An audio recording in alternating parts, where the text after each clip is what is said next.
کہ اگر ان کے پیپر میں کوئی سوال آتا ہے اور انہوں نے اس موضوع کے اوپر یا اس مضمون کے اوپر رٹا نہیں لگایا ہوا تو وہ اس کے اوپر لکھ سکتی تھی، جیسے ہم جس کو کہتے ہیں قلم برداشتہ، اپنے پاس سے لکھ لینا.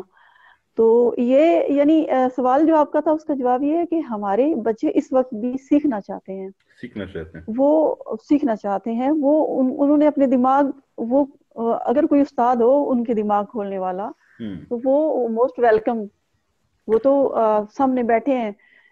جیسے میری پچھلے دنوں کلاس کے ساتھ بات ہوئی تھی تو میں نے کہا تھا کہ میں چاہتی ہوں کہ ہم اپنی طالبات کو تھوڑا سا ڈومیسٹک والے سے، گھر کے حوالے سے بھی چیزیں بتائیں کہ جیسے گھر میں مہمان آئے تو برتن کیسے ٹیبل پر لگانے ہیں، کھانا کیسے سرو کرنا ہے، یا آپ نے گرمیوں کے کپڑے کیسے سنبھالنے ہیں یا سردیوں کے کیسے سنبھالنے ہیں. کوئی چھوٹی چھوٹی چیزیں ہم آپ کو سکھائیں گے. تو میں حیران ہوئی کہ چونکہ میری جو سال چہارم جس کو ہم 4th ایئر کہیں گے کی جو کلاس ہے اس میں میری سب سے چھوٹی بہن بھی میری اسٹوڈنٹ ہے.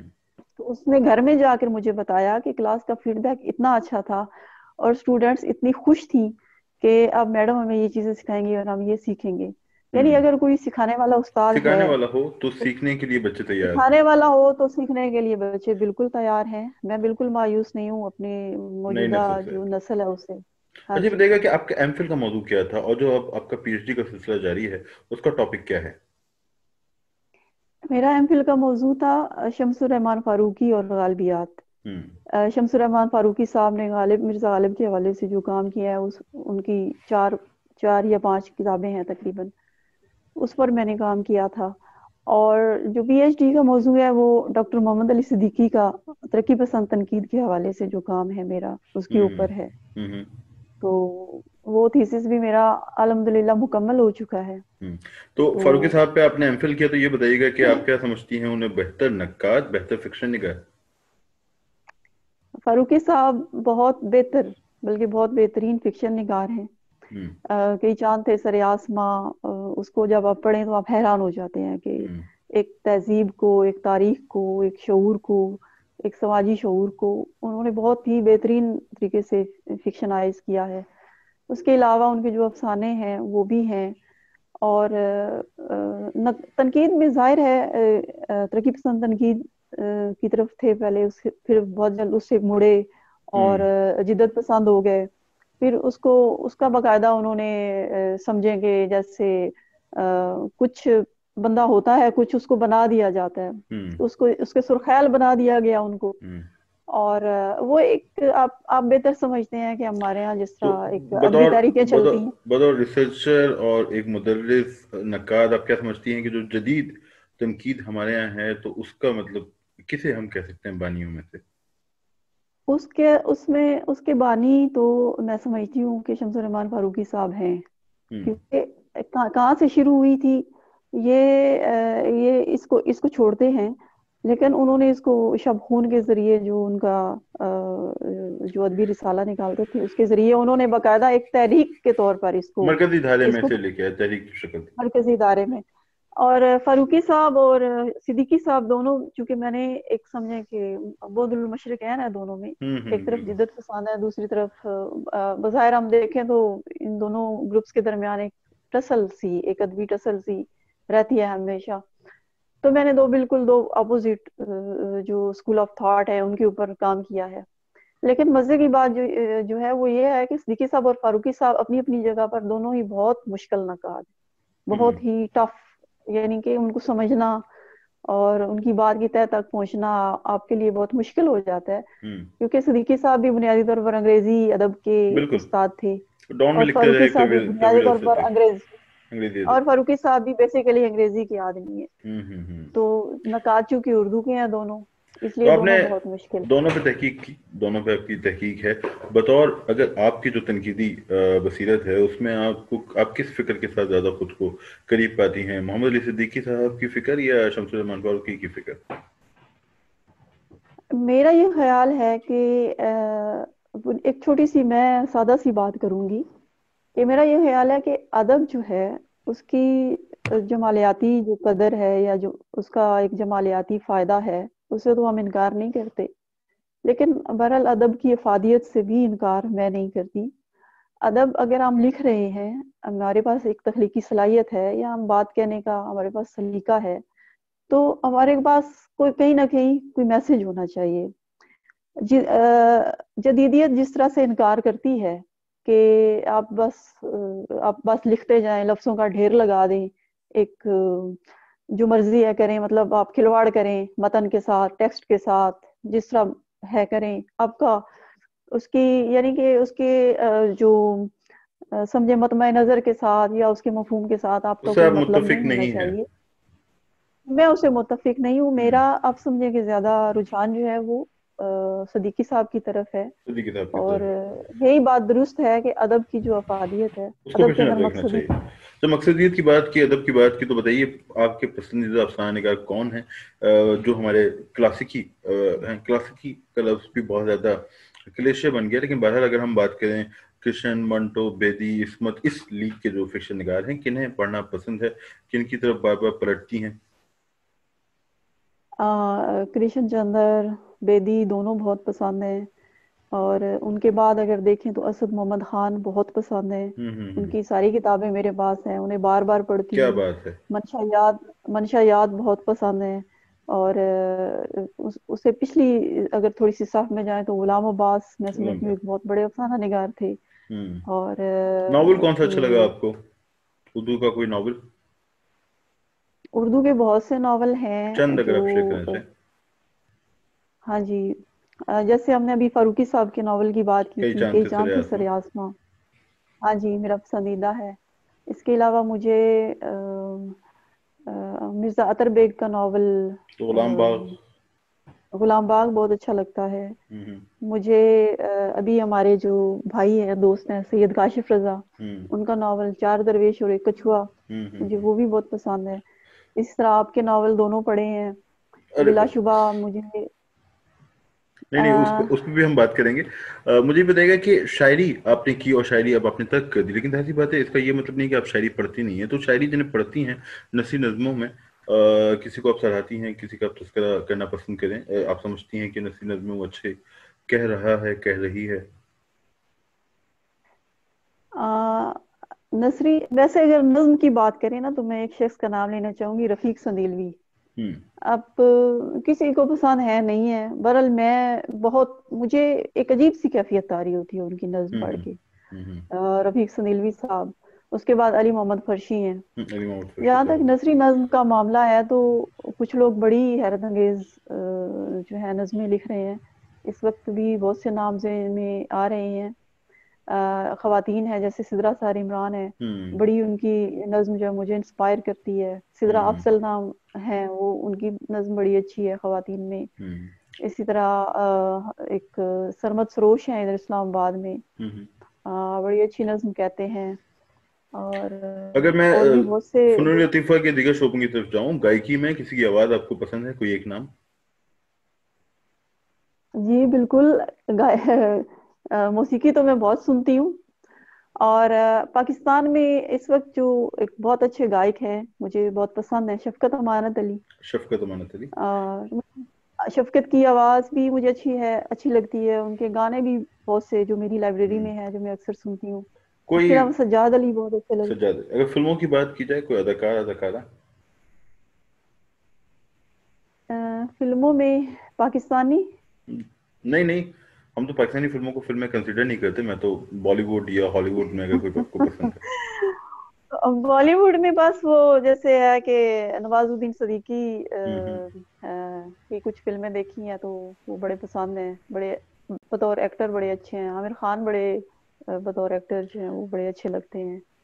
اور خواتین میں رانی مکھرجی ہوں. اچھی لگتی ہیں. ان کی ایک اداکاری بھی ایک لحاظ سے دیکھیے تو بڑی اچھی ہے. اچھی اداکاری، بلیک کے اندر میں بہت اچھی اداکاری کی. تو دو افسانوی مجموعے، ایک شاعری کا مجموعہ.